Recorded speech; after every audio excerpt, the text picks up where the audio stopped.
자, 인사하겠습니다. 안녕하세요. 예, 안녕하세요.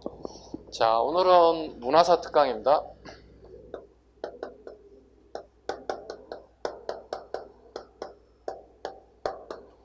문화사 특강 8페이지. 자, 오늘 문화사 보겠습니다. 자, 문화사가 중요한 이유는 이렇습니다. 우리가 20문항 중에 요즘 시험 트렌드가 기본 5개에서 7문항이 출제가 된다고요. 되게 많죠. 근데 그냥 문화사가 단순하게 주는 경우도 있어요. 단순하게 문화사를 주는 경우도 있지만 이 문화재 또는 문화에 관련된 내용을 던져주고 정치와 경제를 결합시키는 형태의 문제가 많이 나오고 있어요. 정치와 경제 부분을 결합시켜요. 일종의 응용 문제로 봐야 되겠죠. 단순하게 참 좋은데 이렇게 응용 문제까지 출제되기 때문에 다양한 지식과 같이 결합돼야만이 문제를 풀 수 있다는 거예요. 그래서 문화사는 단순하지만은 않습니다. 단순하게 나오면 참 좋겠지만 이런 부분도 여러분들이 참고하셔서 문제를 푸는 능력을 기르셔야 되는 내용입니다. 물론 우리 교재 내에서도 문화사 부분이 있긴 해요. 그러나 그게 이제 한정적이어서 별도의 시간을 따로 뽑아서 이제 문제에 관련된 부분과 이론에 관련된 부분이 같이 나가주기 때문에 훨씬 더 알찬 문화사 특강이 아닐까 이렇게 선생님 생각입니다. 여러분은 어쩔지 모르겠지만 같은 생각이기 때문에 다 같이 공유하면서 수업을 한번 하도록 하겠습니다. 자, 유교가 뭔지 잘 모르시죠? 유교란 게 뭔지 한번 볼까요? 자, 유교란 이거예요. 사람이 살아가는데 지켜야 할 규범, 도덕, 윤리 이런 걸 총칭하는 단어로 쓰는 게 유교입니다. 유교는 종교인가요? 종교가 아닌가요? 종교가 아닙니다. 유교는 종교는 아닙니다. 종교는 아닌데 종교인 척하고 있죠. 그 모든 사람들이 종교지 이렇게 생각하고 있다는 거죠. 그건 아니고요. 종교가 아닙니다. 아닌데 종교인 척한다. 이걸 또 뭐라 하면 교조적이란 얘기예요. 교조적이다 단어를 쓰죠. 교조적 입장이다. 종교가 아닌 것이 종교인 척한다. 종교인 척한다. 교조적 성격을 띠고 있다. 이렇게 표현을 하겠습니다. 교조적 성격을 띠고 있다. 자, 유교가 훗날 다시 발전을 하죠. 남송의 송나라죠. 주의에 의해서 새로운 해석 방법이 등장합니다. 주의에 의해서 새로운 해석 방법이 등장합니다. 이걸 발전시키려 우리 뭐라고 하냐? 이걸 성리학이라고 부르는 거야. 유교, 그 다음에 성리학. 쉽게 좀 더 얘기하면 업그레이드, 그죠? 유교에 대한 업그레이드가 성리학이다 보시면 돼요. 성리학은 좀 더 복잡해요. 이게 뭐냐면 불교의 가장 이상적인 걸 갖다 우리는 성이라고 부르고요. 도교의 가장 이상적인 걸 갖다 우리는 리라고 불러요. 그래서 우리는 성리학이라고 부르는 거거든요. 그래서 성리학은 되게 어렵죠. 성리학은 불교, 도교, 그 다음에 우주에 관한 것도 들어간다고요. 우주는 어떻게 생겼을까요? 뭐 이런 것들. 우주에 대한 것. 그 다음에 사람은 태어날 때부터 착하게 태어났을까요? 악하게 태어났을까요? 얘기하는 우리 중학교 쯤 배웠을 때 성선설, 성악설 같은 것도 들어간다고. 성선설, 성악설 이런 것도 들어간다고요. 성선설, 성악설 이런 거 다 들어간다고요. 되게 복잡하죠. 불교, 도교, 우주, 성선설, 성악설 이런 게 결합돼서 우리 이걸 성리학이다 이렇게 얘기합니다. 자, 유교 이제 하나씩 보도록 하겠습니다. 우리 교재 8페이지에 보시면 삼국시대와 남북시대의 각 나라별 유교에 대한 생각을 하나씩 살펴보도록 하겠습니다. 첫 번째, 그 제루에 사각형 박스 만들어 놓은 거 있잖아요. 이게 이제 가장 중요한 부분이에요. 전체를 다 볼 수 있는 거예요. 시대별을. 고구려 보죠. 고구려의 사기. 고구려의 사기는 꼭 알아두셔야 되겠죠. 사기가 들어왔다는 거죠. 우리 고구려라는 나라의 사기. 이거 누가 쓴 줄 알아야 됩니다. 사마천. 밑에 별도의 설명이 있습니다. 사마천 미줄 정도 보여야 돼요. 사마천에서 사기가 처음 쓰여졌습니다. 그게 우리 고구려에 와 있습니다. 요건 이미 우리 공무원 시험에 출제가 됐습니다. 사마천의 사기. 그 다음에 한서. 후한의 역사가 방고가 썼던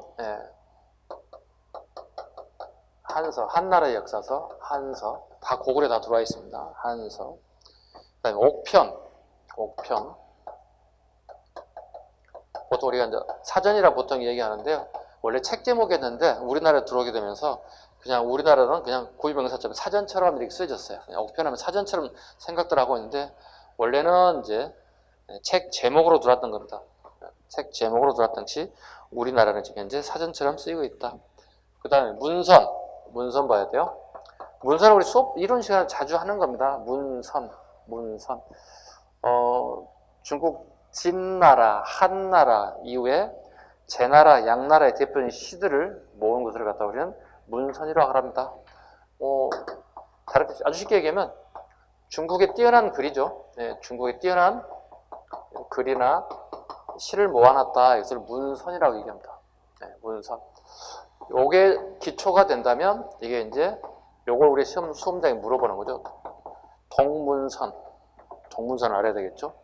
이렇게 잘라봐야 돼 이렇게. 네. 동자와 문선 자르시면 되겠죠. 그럼 동쪽은 항상 우리 수업 시간에 얘기하는 게 뭐예요? 동자가 들어간 책은 저 부분 우리나라 거라고요. 우리나라를 지칭해요.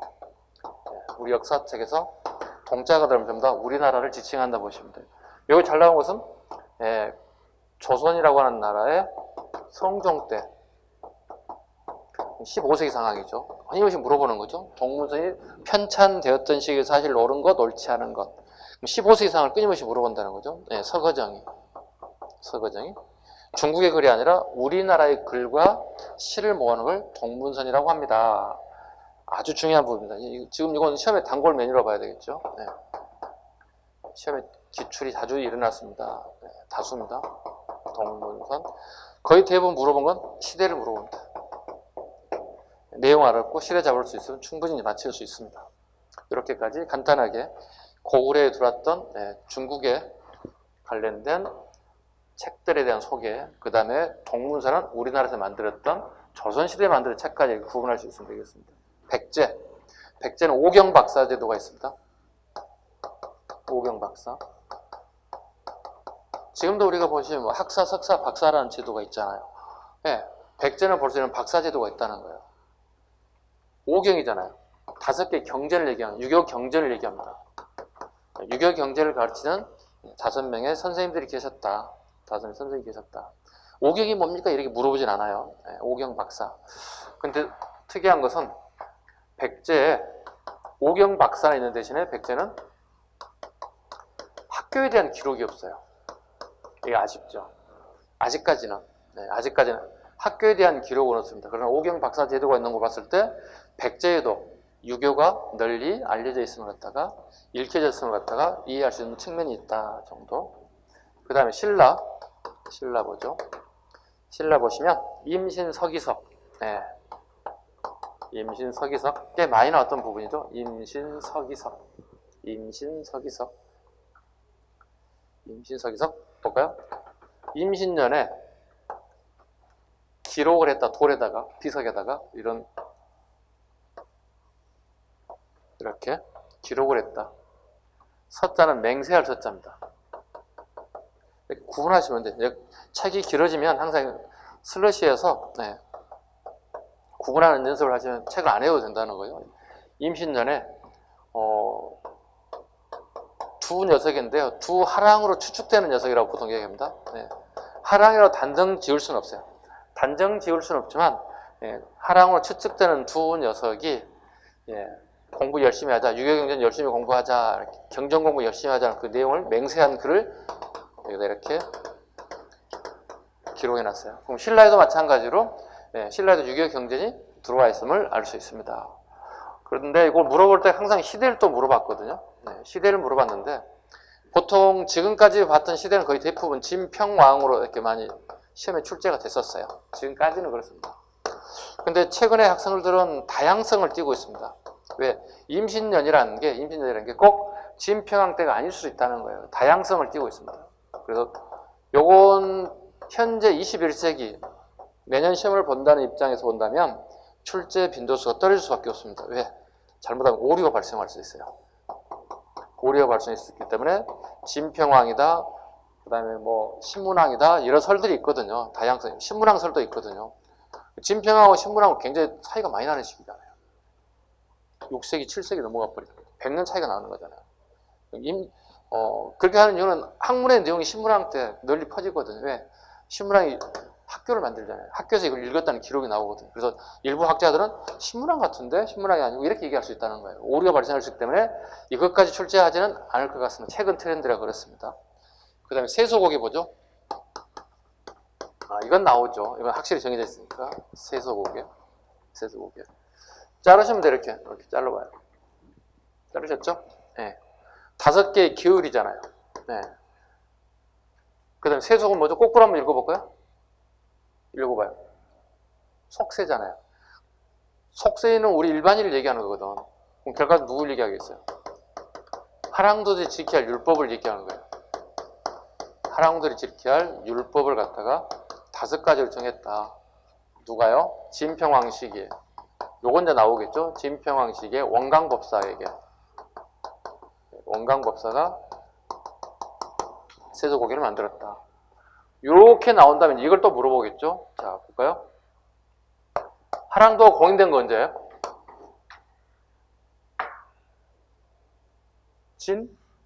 진흥이죠. 하랑도가 공인은 진흥왕이고 하랑도의 세소고기를 지켜야 할 건 진평왕이에요. 이 구분돼야 돼요. 이게 구분 안 되면 안 돼요. 네. 왜냐면 이제 가끔 이거 볼 때 이제 이거 모르시면 안 되겠죠. 신라 왕들 순서를 모르면 안 된다고. 기본적으로 이렇게 일단 기본적으로 암기 붙여봐야 돼. 지법진, 지증, 이건 뭐 같아요? 법풍, 이건요? 진흥. 앞글 찾아서 이걸 암기해야 돼. 지법진 이렇게 지법진, 진흥왕이잖아요. 진흥왕이 아들이 왕위를 계승해요. 누군지 아세요? 진지왕이에요. 근데 진지왕은 음사하다는 이유 하나로 폐위가 돼요. 폐위가 돼버려요. 그리고 그 이어서 원왕이 진평왕이에요. 진평왕이에요. 그 진평왕 다음에 나타나는 왕이 누구예요? 선덕여왕이에요. 그 다음에 여기가 진덕여왕이에요. 여기가 상대가 끝나는 거예요. 이게. 우리 보통 상대, 중대, 하대 이렇게 할 거 아니에요. 그죠? 상대, 후반부에 나오는 거고, 그 다음에 중대, 그 다음에 하대 갈 때 상대의 마지막 진골셀이 끝나는 겁니다. 최소한 지법진, 그 다음에 진평왕이 여기에요. 요게 구분 안 되면 한국사의 기본 이론도 틀려지는 거고, 그 다음에 이런 문제 풀이할 때도 되게 어려워지는 거거든요. 그래서 지법진 일단 딱 잡아주시면 돼요. 지법진, 진지, 진평, 선덕, 진덕 이렇게 넘어가셔야 됩니다. 그리고 여기는 이제 우리 알고 있는 김춘추가 나오죠. 무열왕이 등장해야 되겠죠. 이렇게 기본입니다. 네, 이렇게 잡으시면 됩니다. 그다음에 통일신라 시대 중대 보죠. 중대 유명한 유학자 누가 있는지 한번 보자는 거죠. 강수입니다. 강수. 답설인기서.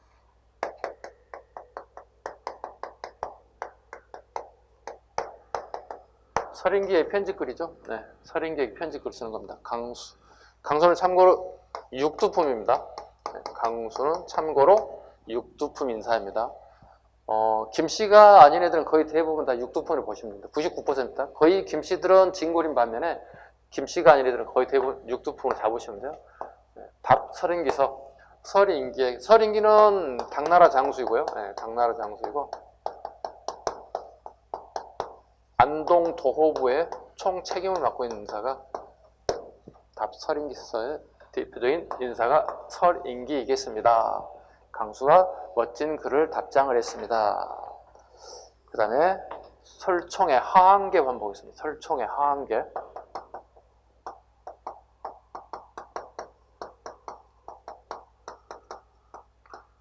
네. 설총도 마찬가지죠. 김씨가 아닌 이상 여기도 마찬가지로 육두품이죠. 네. 아버지가 누군지 아시죠? 설총의 아버지 누구예요? 그렇지, 원효대사치. 원효의 아들이죠. 네.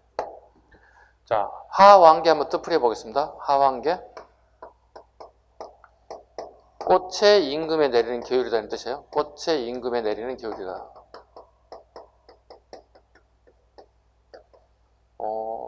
하왕계는 신문항식이에요. 이거 가장 많이 나오는 게 이겁니다.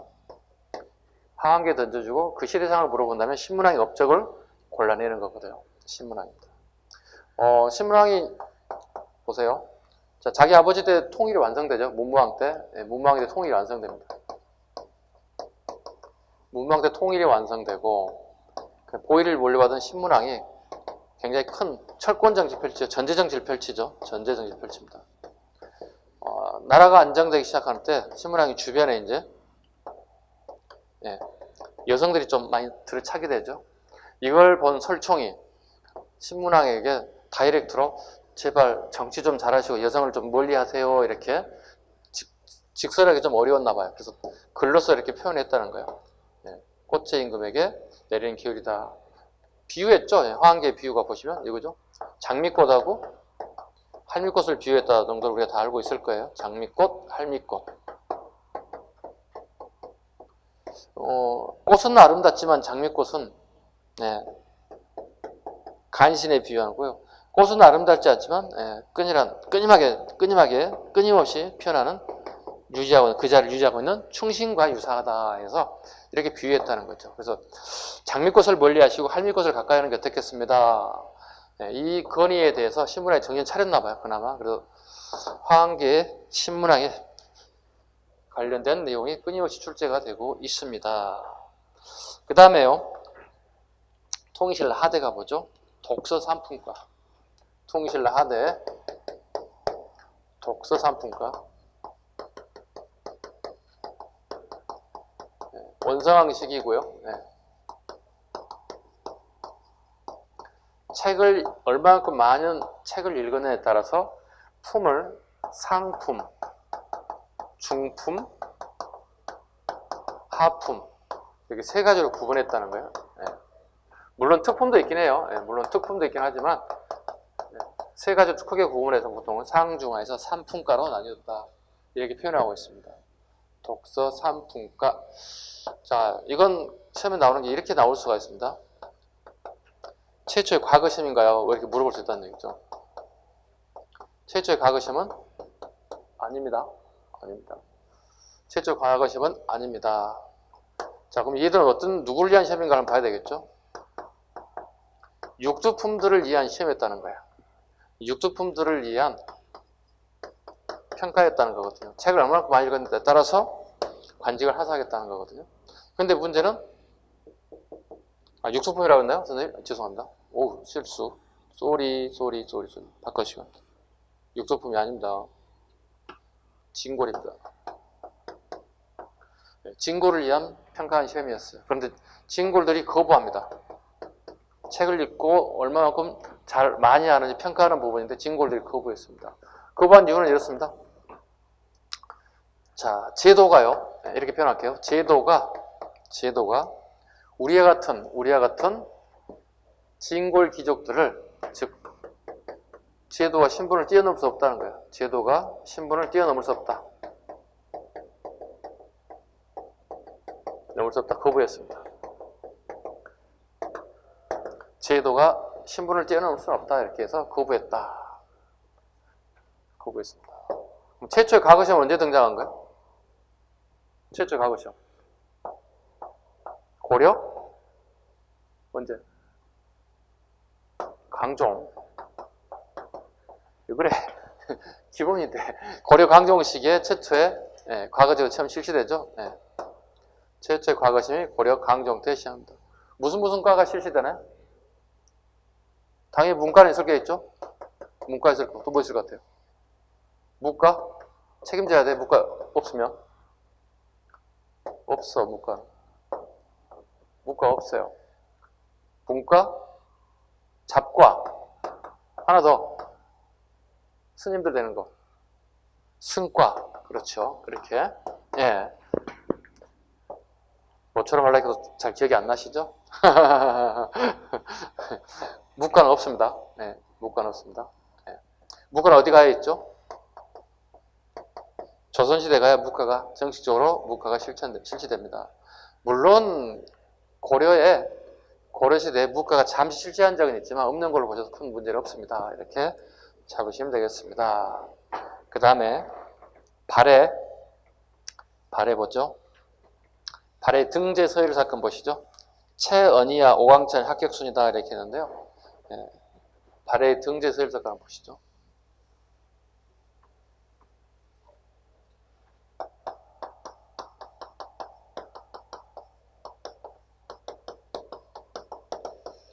발해인들하고 신라인들의 어떻게 보면 자존심 싸움이에요. 이게 직계에서.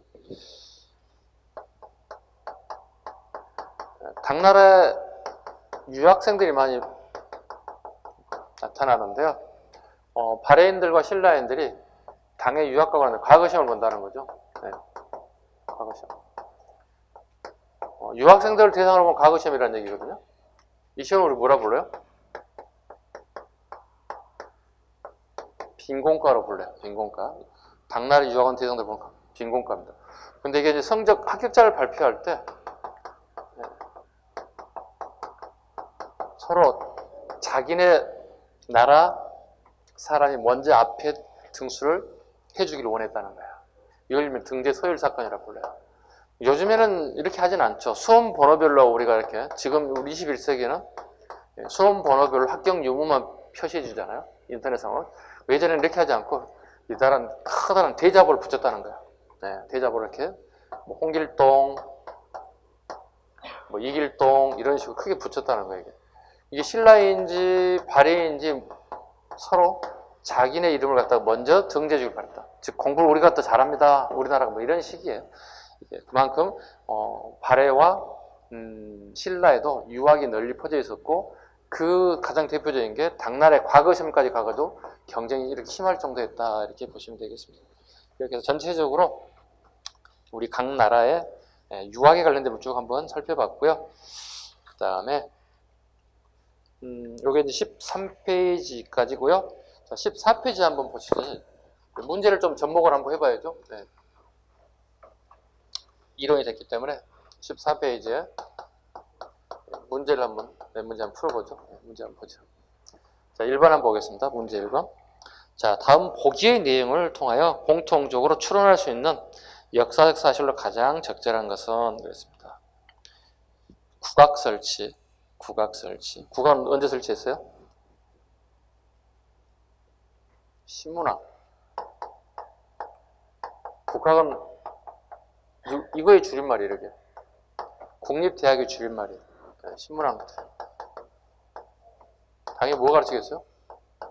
유학 가르치겠죠. 네. 그 다음에 독서상품과, 그 다음에 도당 유학생 파견. 네. 한결같이 전부 다 유학과 관련된 공통점이다. 이렇게 하면 되게 쉽죠. 네. 이런 문제가 나와주면 다 맞히는 거기 때문에 내가 즐거워할 필요는 없어요. 내 하나 맞아 즐거울 필요, 누굴 다 맞으라고 주는 거예요. 그러니까 난이도 조절하는 문제예요. 그래서 답은 1번 하면 될 것 같습니다. 2번 풀어볼까요? 자, 밑줄 친 두 사람이 살았던 나라의 교육 문화에 대한 설명으로 적절하지 않은 거. 자, 임신년 6월 16일에 두 사람이 함께 맹세에 기록한다. 하늘 앞에 맹세한다. 지금부터 3년 이후에 충돌을 집지하고 허물이 없기를 맹세한다. 만일 이 서약을 어기면 하늘에 큰 죄를 지는 것이라고 맹세한다. 만일 나라가 편안하지 않고 크게 세상이 어지러워지면 모름지기 충돌을 행할 것을 맹세한다. 또한 따로 앞서 신민년 7월 20일에 크게 맹세하였다. 여기서 충돌한 나라에 충성하는 마땅한 도리를 뜻하며 아래와 같은 책들을 가리키는 것이다. 자, 이 교육 문화에 대한 설명을 적절하지 않는 것을 고르세요. 이건 아까 방금 얘기했던 임신 서기성 내용입니다. 자, 볼까요? 1번 유교 경전을 더 유학을 공부하자. 열심히 하자는 얘기고 맞고요. 그 다음에 경당의 유교와 할속이 무예를 했다. 답이네요. 네. 경당은 고구려 장수왕 때 나와야 됩니다. 네. 경당은 고구려 장수왕 때 문무를 교육시켰다는 겁니다. 문무를. 신라 공부하고 있는 갑작스럽게 고구려 태어나면 안 되겠죠. 네. 경당은 고구려 장수왕 때 문무를 교육시켰던 교육기관입니다. 좀 더 심하자면 이런 거 나오죠. 장수왕에 평양 천도 전입니까 뭡니까? 경당이 설치된 시기를 물어본다고. 평양 천도 이후입니다. 이후입니다. 그리고 이 경당은 중앙에 설치합니까? 지방에 설치합니까? 그래서 지방에 설치합니다. 지방에 설치한다까지. 경당은 기본적으로 잡아야 됩니다. 네, 문무교육기관. 문무교육기관. 네, 자주 출제되는 부분 꼭 잡으셔야 되겠습니다. 3번 원광법사가 제정한 세소고기의 윤리를 배웠다. 하랑도에 소속돼 산천을 돌아다니며 심신을 열마기도 했다. 다 맞는 지문이고요. 2번 지문이 확실하게 틀리게 나와 있습니다. 3번 풀어보죠. 자, 다음 제도에 대한 설명을 옳지 않는 것. 춘추자시전이나 얘기나 문선을 읽어 그 뜻을 잘 통하고 논어 효경에도 밝은 자를 상으로 하고 공내 논어 효경을 읽는 자를 중으로 하고 공내 효경을 읽은 자를 하로 하되 만일 오경 3사와 제자백의 서적을 능히 잘하는 자가 있으면 등급을 넘어 등용합니다. 옳지 않은 것을 고르세요. 방금 얘기했던 이것도 독서 3분과에 관련된 설명이 되겠습니다. 지워버렸나요? 지웠군요.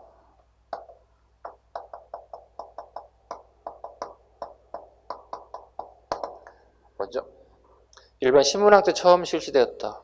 아까 독서 3분 아까 방금 얘기했다시피 여기군요. 예, 안 지워졌군요. 여기 원성왕 때. 예. 왕도 외워야 된다는 얘기잖아요. 그죠? 예. 1번 지문이 틀린 답이 되겠습니다. 육두품은 이 제도의 시행을 적극 지지했을 것이다.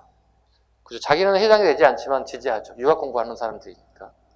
학문과 유학을 널리 보급시키는데 이바지하였다. 골품 제도 때문에 그 기능을 제대로 발휘하지는 못했다. 실패한 이유가 뭐라고 그랬죠 아까? 예, 제도가 지네들 신분을 뛰어넘을 수 없다. 그거 거죠. 골품 제도 그대로 가져가겠다는 걸 가지고 있습니다. 답은 1번이 돼야 되겠습니다. 문제 4번 가죠. 통일신라 유교교육과 관련된 내용으로 옳지 않는 것. 자, 1번 신문학 때 유교교육학원으로 국학을 세웠다. 맞죠? 2번 12등급에 해당하는 대사 이하의 하급 귀족 자제에게 국학의 입학 자격을 주었다. 성덕왕 때 국학을 태학과목으로 고치고 논어와 효경을 필수 과목으로 가르쳤다. 성덕왕의 밑줄가 되겠죠?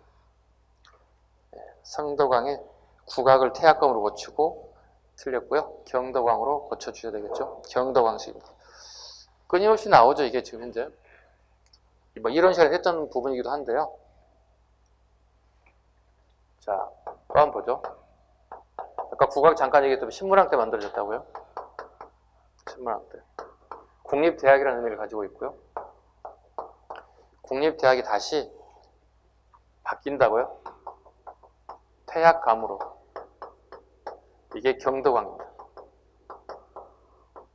단순하게 외우지 말라고 누누이 얘기하죠, 이 부분은. 네. 외우지 마세요. 뭐 어떻게 합니까? 그러는데요. 네. 경덕왕식에 무슨 일이 벌어지냐면 굉장히 왕권이 취약해져요. 왕권이 취약해진다고.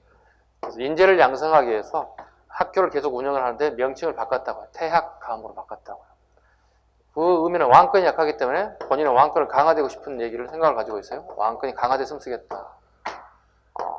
태학이라고 하는 단어가 처음 나온 것은 중국의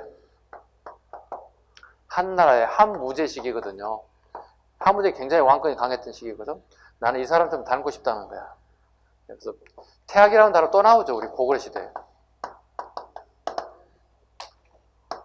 고구려 소수령도 나오죠. 처음으로 태학을 설립했다고 그랬죠. 마찬가지 소수령도 어떻게 왕권이 되게 약했겠지.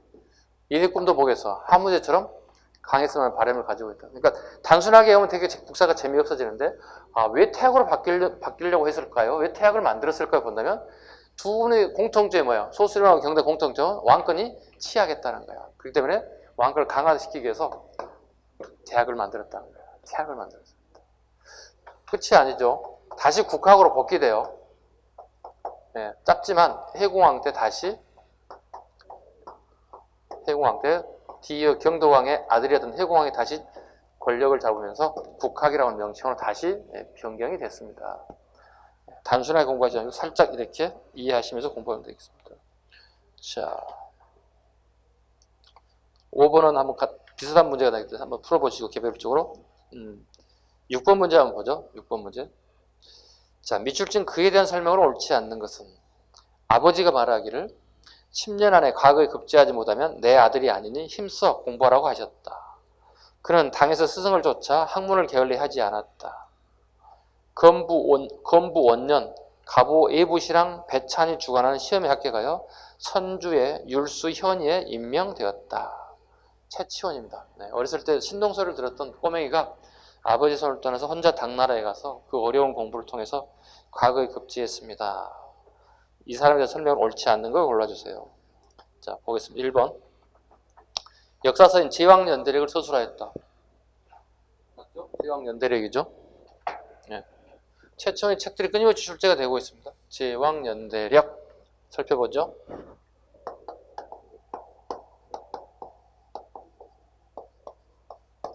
제왕연대력. 신라의 왕들 왕후 순서 기억하세요 혹시? 어떻게? 이렇게 오라고 제 수업 시간에 얘기하거든요. 거차, 이마왕, 거서간, 차차웅, 이사금, 마리간 이렇게. 이 사람들 전부 다 뭐예요? 부족장이죠. 부족장. 왕도 아니고 부족장이잖아요. 근데 지금 최초는 당나라 갔다 왔잖아요. 창은 지네 나라를 다 뭐라 불러요? 당나라는 황제라 부르잖아요. 그래서 제왕연대를 모두 다 왕이라고 표기했다고. 일종의 뭐죠? 최치원의 마인드가 이렇게 스며들어가 있다 보시면 돼요. 최치원의 제왕연대력. 두 번째, 낭낭비 서문의 삼교회통의 사상을 보여주고 있습니다. 낭낭비 서문에서 삼교회통의 삼교는 유불선이에요. 여기서 말하는 삼교는 유불선, 유교, 불교, 선은 도교를 얘기합니다. 유불선의 해통사전을 보여줍니다. 3번 법장 하상전에 하엄정의 승려 전기를 지었습니다. 네. 중국 당나라의 스님인데요. 그분의 생애를 서술한 책이 법장 하상전입니다. 우리 책에 나오지 않는, 기본서에 잘 나오지 않는 부분인데요. 이거 한번 살펴보셔야 돼요. 자주 출제되는 지문이, 어려운 지문에 나오는 부분이 법장 하상전. 4번 사삼비명비 하나인 고선사 서당 하상비문을 지었습니다. 네. 고선사 서당 하상비, 이건 원효의 일대기를 적은 겁니다. 원효의 일대기를 적은 겁니다.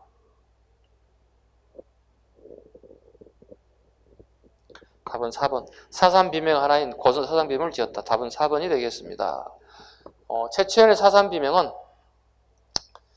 밑에 세설 부분에 나와 있습니다. 쌍계사, 초골산, 성주사, 봉암산. 네, 요거 잡으시면 됩니다. 거의 사삼비명이 있다는 것 정도만 알면 돼요. 이걸 다 외우라고 하지는 않습니다. 네, 이걸 또 물어보지는 않습니다. 네. 그 다음에 다음 페이지 7번 보시죠.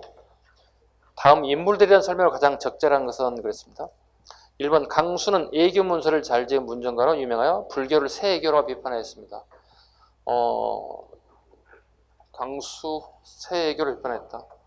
요 얘기는 뭐냐면 강수의 아버지가 질문을 해요. 강수한테. 아버지 이렇게 합니다. 자, 우리나라에는 지금 현재 불교와 유교가 들어와 있는데 너는 앞으로 불교를 공부할 거니 유교를 공부할 거니 물어본다고요. 강수가 대답하기를 아버지 저희 친구들하고 이런 얘기에 대해서 좀 토론을 해봤는데 불교는 죽어야 가서 사는 세상 얘기하는 거고 내 세간을 얘기하는 거고 유교는 우리가 지금 살아가는 현 세간을 얘기하기 때문에 많은 친구들이 불교를 비판합니다. 나는 유교를 공부하겠습니다. 불교를 이렇게 비교했다고. 새애교, 세상 밖에, 바깥에 세상 밖에 종교입니다. 그래서 이거 필요 없습니다. 저는 유교 공부하겠습니다. 이렇게 비판했다는 거예요. 네. 1번 지문은 맞는 지문이라 답이 되겠네요. 2번 진골 출신의 설총은 이두를 정리하여 한문교육에 공헌하였고 신문학에 화환계라는 글을 바쳤습니다. 화환계는 설총이죠. 방금 했죠. 3번 김대문은 신라의 대표적인 문장가로 환산기, 계림잡전, 사륙집, 고승전을 저술하였습니다. 네. 거기 사륙집은 최치원의 저서입니다. 네. 사륙전은 최치원의 저서입니다. 4번 지문.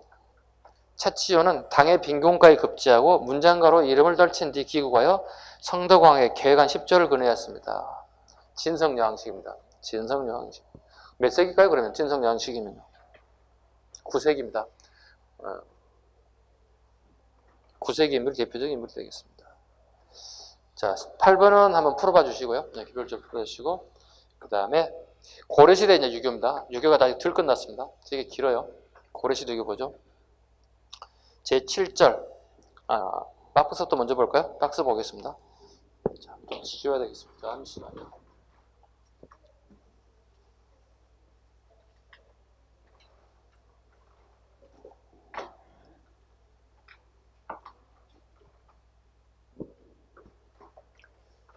자, 고려시대 유교입니다.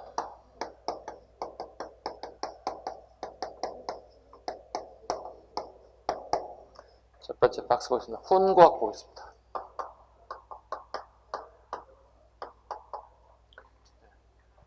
고려시대 훈고학 한번 보죠. 뭐 밑에 설명을 달아놨습니다만, 네, 설명 보지 마시고 요거 한번 먼저 보세요. 네. 훈 주석을 달았다는 뜻입니다. 우리말로 하면 해석 달았다는 뜻이에요. 해석을 달았다.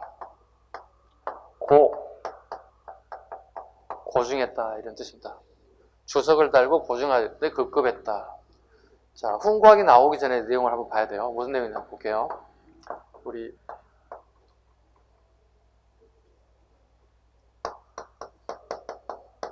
이 사람 아시죠? 진시황. 진나라에 처음으로 시작했다. 황제라고 시작했다. 이런 뜻이에요. 진시황은 별 뜻 아니에요. 진나라에서 황제라는 용어를 처음 사용했다. 진시황이에요. 진시황 때 무슨 일이 있습니까? 진시황이 약간 전제 정치를 펼치죠. 왕의 권력을 최대한 끌어올리죠. 이때 이제 유생들이 상소문 놀리고, 그 다음에 반발도 하고, 그 진시황이 이 사람들에 대해서 못마땅히 생각한다고요. 상소문 올리고 못마땅에 대해서 이 사람들 전부 다 죽여버리죠. 어떻게 죽입니까? 진시황 생각나는 대표적인 다른 사자성어가 뭡니까? 유생들을 죽이고 책을 다 태웠다. 그대로 번역하면 되는데, 분서 갱유죠. 분서 갱유. 분 태우다, 글을 태우다, 갱 굴을 파다, 유생들을 묻었다. 네. 많은 유생들이 죽어버렸다고요. 네. 자, 많은 유생이 죽은 건 문제가 없는데, 문제를 봐보죠. 유교 경전이 다 태워졌다는 거예요. 유교 경전 예를 들어 한번 이렇게 볼게요. 100권의 유교 경전이 있다 쳐봐요. 근데 한 50권이 불탔어요. 나머지 50권밖에 남지 않았어요. 이 나머지 50권의 학문의 수준이 50권이 높을까요? 낮을까요? 낮아졌죠. 네. 그럼 50권을 살려야 될 거 아니에요. 이걸 50권을 가지고 예를 들어서 아까 50권 요 부분을 주석을 달고 고증하는 데 급급했다는 거예요. 그럼 결과적으로 이건 학문의 수준이 떨어졌다는 거지. 학문의 수준이 낮아졌다. 낮아졌기 때문에 우리 과거 시험에 요걸 해서 우리 중국을 포함한 우리나라의 고려와 조선의 과거 시험 두 가지로 나눠진다고요. 생원시와 진사시 두 가지 나눠진다. 보통 과거 시험 과거 시험 요 부분에 공부하는 수험생이 거의 대부분 요 두 개만 암기하는 경우가 많은데요. 훈고학과 밀접한 관련이 있습니다. 생원시와 진사시로 이렇게 두 가지로 나뉘어집니다. 과거 시험에. 네. 이 사람은 재술가라고 얘기할 거고요. 그죠? 또 이렇게 얘기도 하게요. 생원가와 진사갑자고 생진가란 말도 쳐요. 이렇게. 생진가. 네, 과거 시험에 1차 시험을 갖다 우리 생진가라고 얘기하죠. 1차 시험을 갖다가. 생원시, 진사시. 생원시는 하는 게 뭐예요, 지금? 진사시, 생원시 좀 다르죠. 생원시, 진사시. 생원시는 주로 유교 경전을 테스트한다 보시면 돼요. 유교 경전을 테스트한다 보시면 되고요. 진사시는 유교 경전 기초 위에 제술입니다. 즉, 그 시대에 관련된, 또 정치에 관련된, 뭐 역사에 관련된 이런 모든 부분을 제술, 글 써서 술술 풀어서 그 시대상을 내용을 얘기할 수 있고 대책을 얘기할 수 있어야 한다는 거죠. 이걸 제술가라고 그러죠. 네.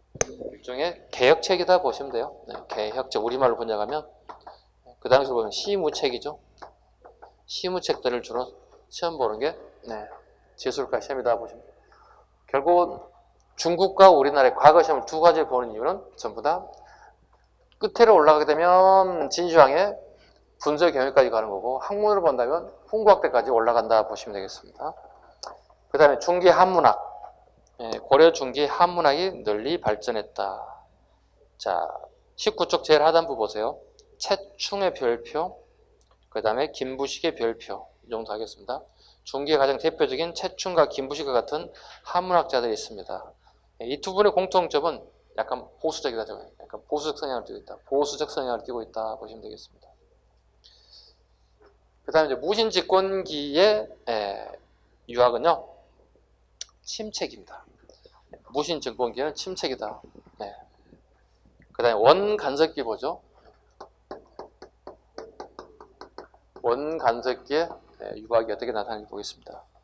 자, 주자성리학이 전달됐다.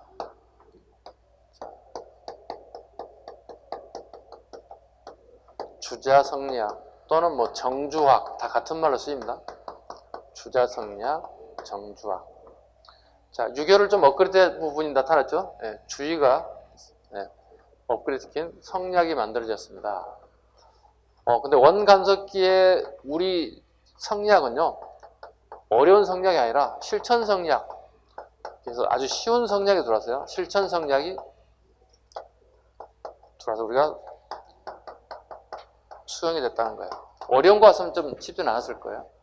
자, 이렇게 받아들인 건 뭐냐면, 자, 우리 고려란 나라의 사상사를 보면 거의 대부분이 유교와 불교였거든요. 그죠? 유교, 불교가 우리 사상을 끌고 이데올로지를 끌고 나가는데 이게 해결이 안 되더라는 거죠. 왜? 이게 해결되면 이런 기기가 없어야죠. 원간섭기가 없어야 되잖아요. 원간섭기가 올 정도로 그렇게 썩 사회 해결책을 제시하지 못하더라는 거야. 야, 이게 뭔가 문제가 있어. 이거 받아들여야 되겠어. 그걸 받아들이자 해서 만든 게 실천성리학이 우리나라에 처음 이렇게 들어온다고요. 자, 이거 누가 가져온 걸 알아야 되겠죠? 안양에 의해서, 그죠? 안양에서 처음으로 우리나라 실천성리학이 들어왔습니다. 안양에 처음 들어왔고요.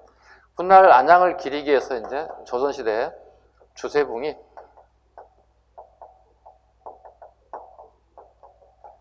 안양을 기리기 위해서 사당을 하나 만들어내죠. 일명을 뭐라 불러요? 백운동 소원이 만들어졌죠. 백운동 소원이 만들어졌죠. 그리고 다시 태계 2항에 의해서 백운동 소원의 명칭이 바뀌죠. 뭐로 바뀐 줄 아세요?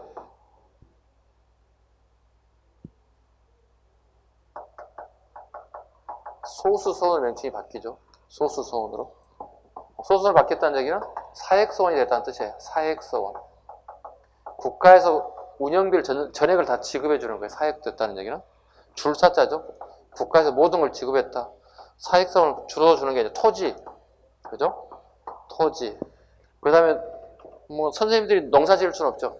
농사도 짓지도 못할 뿐만 아니라 여기에 노비들, 농사 지을 노비들, 그 다음에 서재, 즉 책을 대표적인 게 이걸 지급됐습니다. 그 다음에 이 사액서원들은 또 혜택이 있죠.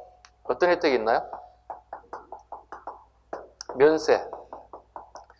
분명히 학원생들이 와서 돈을 벌고 이익이 생기는 데서 면세를 해요. 세금을 내지 않는다는 얘기예요. 그 다음에 면역. 뭐죠?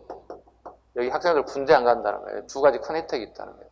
이게 소수소원의 혜택입니다. 자, 이건 시험에 나올 거 안 나올 거 내년에? 내년에 국가직 봐요, 지방직 봐요? 두 개 다 집어죠? 둘 중 하나만 걸리라 이거죠? 나올 거예요, 무조건. 왜? 소수 소원을 포함한 9개가 금년 유네스코, 그죠? 세계 문화유산에 등재됐어요. 무조건 나온다고 보시면 돼요. 기타 부분에 울릉도 독도 유네스코 문제 부분 나올 때 내년에 뭐 국가직에 나올지 지방에 나올지 소방직에 나올지 경찰에 나올지 모르겠다. 어쨌든 내년에 무조건 한 문제 나오게 돼 있다. 유네스코 세계문화유산에 소수 소원을 포함한 9개죠. 소수 소원을 포함한 9개가 유네스코 세계문화유산 등재됐습니다. 꼭 한번 살펴보셔야 되고요. 우리 기본서 2권의 제일 뒷부분에 선생님이 기록되어 있으니까 꼭 다시 꼭 살펴보셔야 됩니다. 시험 보기 전에 한번 꼭 보셔야 될 부분입니다. 자, 이게 이제 고려의 유교와 성리학까지 이렇게 쭉 흐름을 전체적으로 쭉 살펴봤고요. 그 다음에 문제를 또 풀겠습니다. 문제를 풀겠습니다. 22쪽 아니죠? 20쪽은 먼저 푸시고요. 23쪽 한번 보겠습니다. 23쪽에 3번 보겠습니다. 23쪽에 3번. 23쪽에 3번 보겠습니다. 자, 다음 자료와 관련된 역사적 사실로 가장 옳은 것은 예종사는 국자감에 칠제를 두어 칠제 밑줄 그어야 되겠죠. 되게 중요한 거 나왔습니다. 주역을 공부하는 것을 여택, 상설을 공부하는 것을 대빙, 춘추를 공부하는 것을 양정, 무학을 공부하는 것을 강예라 하였다. 대학에서 최민용 등 70인가, 무학에서 한자순 등 8인을 시험을 쳐 뽑아 나누어 여기서 공부하도록 하였다. 예종대의 관학진흥책이에요.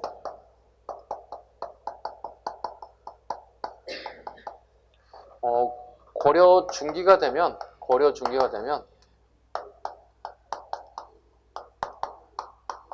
관학이 쇠퇴하고 사학이 발전하거든요. 네. 그래서 숙종 때부터 관학진흥책이 등장하죠.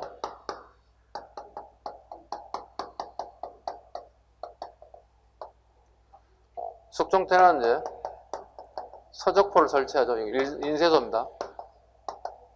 인쇄소를 통해서 학생들에게 인쇄 유물을 배포했다. 그럼 예종 때 이제 관학진흥책, 지금 하고 있는 이제 관학진흥책에 관련된 부분을 묻는 건데요. 네, 역사적 사실 가장 옳은 거 이렇게 물어봤죠. 네, 장학재단으로 양용고를 설치했다. 네, 양용고, 이거 정답이죠. 네, 양용고를 설치했다. 장학금을 지급했다. 양용고를 설치했다. 또 있죠. 관학진흥제, 칠제를 설치했다.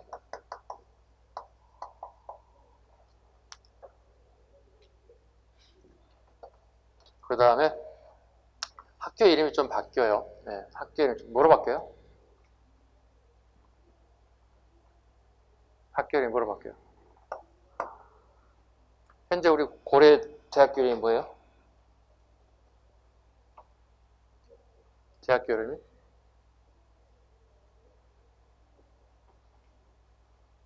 기억이 안 나죠, 지금. 한장하지 뭐. 시험은 내년에 올해 12월도 얼마 남지 않았는데, 네, 가물가물한데 학교 이름도 생각도 안 나고.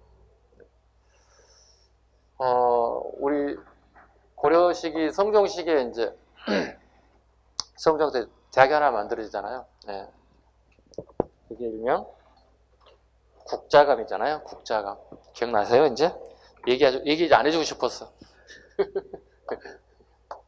국자감이 이름이 국학으로 명칭이 바뀌잖아요. 이렇게. 그 다음에 교수실, 연구실도 하나 필요해요. 우리 대학교 가보면 교수님들 연구실 다 있잖아요. 네. 안정적으로 학문을 좀 연구할 필요가 있다는 얘기죠. 청형각, 그 다음에 보문각, 네, 이런 것들이 예종 때 만든 관학지. 이건 시험에 너무 잘 나와요. 이건 공무원 시험 준비하는 수험생은 네, 예종 때 관학진흥책은 기본적으로 잡으셔야 됩니다. 2번 공자사당이 문묘를 설립하였다. 공자사당이 문묘를 설립하였다. 이건 충렬왕 때, 고려 충렬왕 때. 혈량가를 통해 관리를 선발하였다. 이건 중기에 중종 때 조광조. 독서의 기준하에 3등급은 나눴다. 아까 방금 통일신라 시기에 원성왕 때 독서 3품과에 대한 설명이다 보시면 되겠습니다. 그 다음에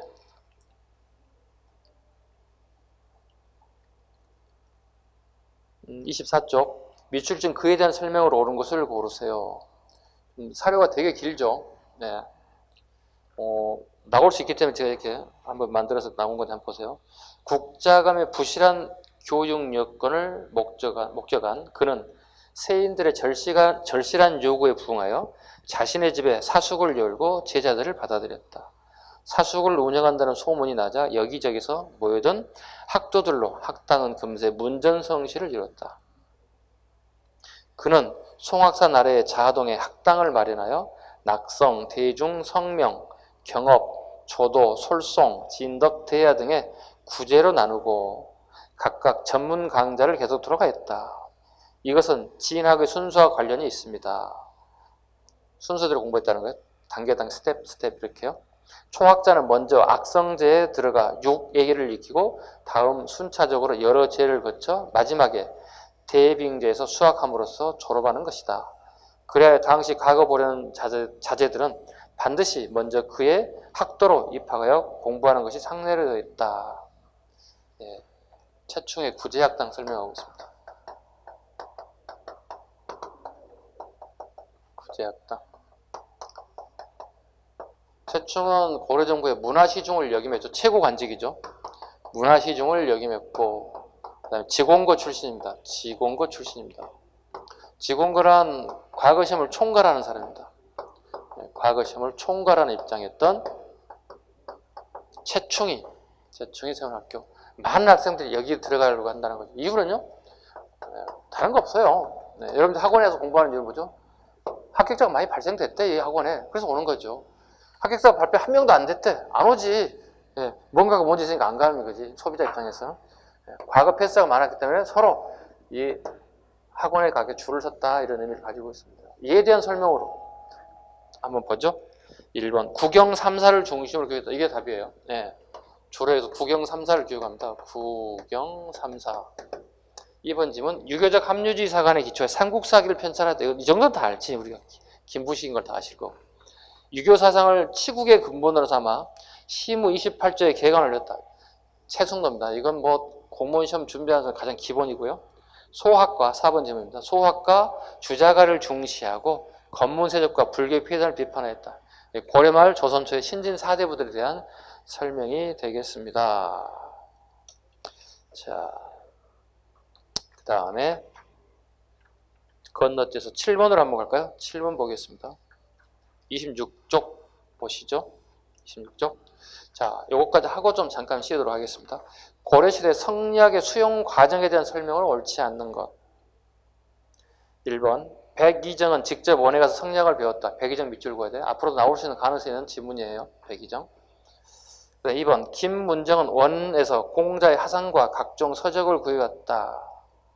네, 김문정 밑줄 그으시고 공자 밑줄 그었습니다. 그 다음에 안양은 정몽주, 권근, 정도전 등을 가르쳐 성리학을 더욱 발전시켰다. 예. 안양을 이색으로 갖춰줘야 됩니다. 예. 이색이 스승이지 안양이 스승이 아닙니다. 예. 안양의 X 이색으로 수정해 주시면 됩니다. 그 다음에 4번 이재현은 망권당에서 언어 학자들과 교류하며 성리학에 대한 이해를 심화시켰다. 이거 꼭 알아두셔야 돼요. 망권당에 밑줄 그으셔야 됩니다. 이건 충선왕 꼭 적어야 돼요. 망권당은 충선왕이 연경에 건립한 겁니다. 충선왕 때 연경에 건립하였습니다. 이재현과 원나라 학자 누구죠? 대표적인 사람이? 원나라 대표적인 학자 대학자 조명부 알아야 돼요. 네, 원나라 학자 조명부와 네, 우리나라 대학자 이재현이 교류했다. 대단한 겁니다, 이거. 우리 시험에 끊임없이 나온 거죠. 예. 연경의 망권당에서 교류했다. 그리고 결과 우리나라에 고려 후기에 조명부채가 유행해지죠. 조명부채가 유행하게 됩니다. 조명부채가 유행하게 됐다. 아주 유명한 내용이기도 합니다. 예, 답은 3번이 틀린 질문이기 때문에 한번 보시고 유교를 조선시대부터 이건 잠깐 좀 치워가겠습니다. 자, 쉽니다. 예.